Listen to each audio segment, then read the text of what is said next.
Hello दोस्तों, आपका स्वागत है हमारे यूट्यूब चैनल ईस्टर्न एक्सपर्ट्स पर।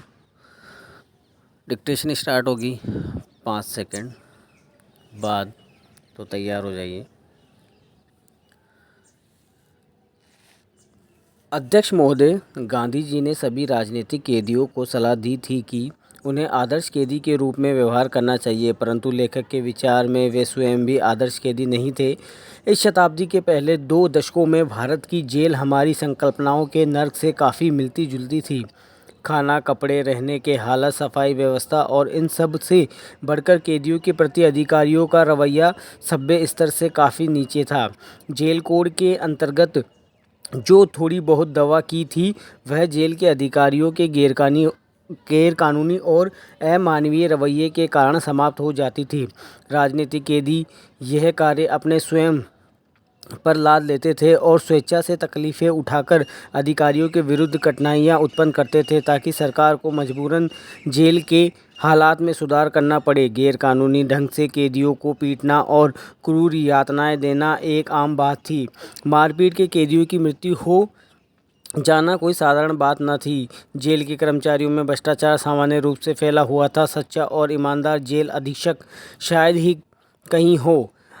अतः लेखक और उनके साथियों का अनुचित रूप से गड़बड़ करके यहाँ भूख हड़ताल करके अधिकारियों के लिए कठिनाइयाँ पैदा करनी पड़ती थी। इस प्रक्रिया में राजनीतिक कैदियों का पूर्ण रूप से स्वास्थ्य खराब होना सामान्य बात हो गई थी। इस प्रकार विश्व युद्ध के दौरान जेलों की हालत में कुछ सुधार हुआ, क्योंकि उस समय विभिन्न जेलों में बड़ी संख्या में राजनीतिक कैदी रखे गए थे। एक प्रकार से वे जानबूझकर कठिनाइयाँ पैदा करने वाले थे और निश्चित रूप से आदर्श कैदी न थे। स्वयं गांधी जी ने अधिकारियों के लिए कठिनाइयाँ पैदा की। जब भी उन्हें कैद किया गया, गांधी जी विभिन्न अर्थों में कठिनाइयाँ पैदा करने वाले थे। जब भी उनको जेल में रखा गया, वे जेल में आने के तत्काल बाद सरकार को मुख्य रूप से राजनीतिक मामलों में, परंतु प्राय जेल के हालात पर भी पत्र लिखना शुरू कर देते थे। जब 9 अगस्त 1942 को उनको गिरफ्तार किया गया, तो उनको पूना के निकट आगा खाना महल में ले जाया गया और उनके अन्य साथियों, कार्यकारिणी समितियों के सदस्यों को अहमदाबाद के किले में नज़रबंदी के लिए ले जाया गया। गांधी जी और कांग्रेसी नेताओं को एक विशेष रेलगाड़ी चिचवड़ स्टेशन पर लाया गया। वहां 2 दलों को अलग अलग कर दिया गया। गांधी जी आगा खां महल में 9 अगस्त को सवेरे पहुंचे। कांग्रेसजनों ने अपनी अंतिम सलाह उन्हें प्यारेलाल को इस प्रकार लिखी थी कि अहिंसा में विश्वास रखने वाले स्वतंत्रता के हर सिपाही को चाहिए कि वे करो या मरो का नारा लिखे और अपने कपड़ों पर लगा ले, ताकि यदि सत्याग्रह में उनकी मृत्यु हो जाए तो उसे सत्याग्रही और अहिंसा में विश्वास रखने वाले रूप में पहचान लिया जाए। देश के नाम उनके अंतिम शब्द अनुदेश थे। पैरा। अध्यक्ष महोदय, अब हम उन जेल जीवन की चर्चा करेंगे। महानिदेशक जेल के प्रशासनिक नियंत्रण में महल को जेल घोषित कर दिया गया था। जेल में उनके साथी थे महादेव देसाई, मीराबेन और सरोजिनी नायडू। एक दूसरे दिन बाद इस दल में कस्तूरबा भी शामिल हो गई, क्योंकि एक सार्वजनिक सभा में भाषण करने के कारण उन्हें गिरफ्तार कर लिया गया था।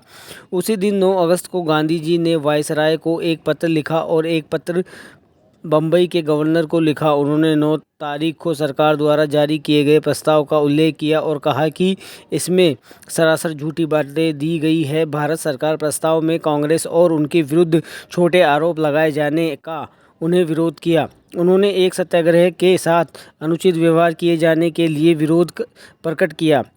उन्होंने गवर्नर को याद दिलाया कि इस बार आंदोलन में अपने आप को गिरफ्तार करने का कार्यक्रम नहीं रखा गया है, बल्कि सत्याग्रही गिरफ्तारी के बचने का भी प्रयास कर सकता है। चूँकि वह अहिंसा में विश्वास रखता है, इसलिए उस पर हमला नहीं किया जाना चाहिए और उसके साथ धक्का मुक्की नहीं की जानी चाहिए। उन्होंने यह भी उल्लेख किया है कि जेल के अधीक्षक ने उन्होंने सूचित किया था कि उन्हें समाचार पत्र नहीं दिया जाना चाहिए। पैरा। परंतु सरकार के विरुद्ध वास्तविक आक्रमण हुआ। उनके 14 तारीख के वायसराय को लिखे गए पत्र द्वारा उन्होंने सरकार के प्रस्ताव के विभिन्न उपबंधों का विश्लेषण किया और आरोप लगाया कि इसमें तथ्यों का तोड़ा मरोड़ा गया है और ये कांग्रेस के विरुद्ध झूठे आरोपों से पूर्ण है। उन्होंने कहा कि आंदोलन का उद्देश्य यह भी था कि लोगों में त्याग की इतनी अधिक भावना जागृत की जानी चाहिए कि सबका ध्यान इन्हें आकर्षित हो सके। इसका उद्देश्य यह दिखाना था कि इन्हें जनता कितना समर्थन प्राप्त है। वायसराय के विरुद्ध यह शिकायत थी कि कांग्रेस पर प्रहार करने से पहले सरकार को अथवा वायसराय को उनके पत्र की प्रतीक्षा करनी चाहिए थी। सरकार के प्रस्ताव में सरकार द्वारा यह दावा किया गया था कि भारत की सुरक्षा का काम उनके सिर पर है। गांधी जी को यह दावा सच्चाई के साथ मजाक भी लगने लगा था।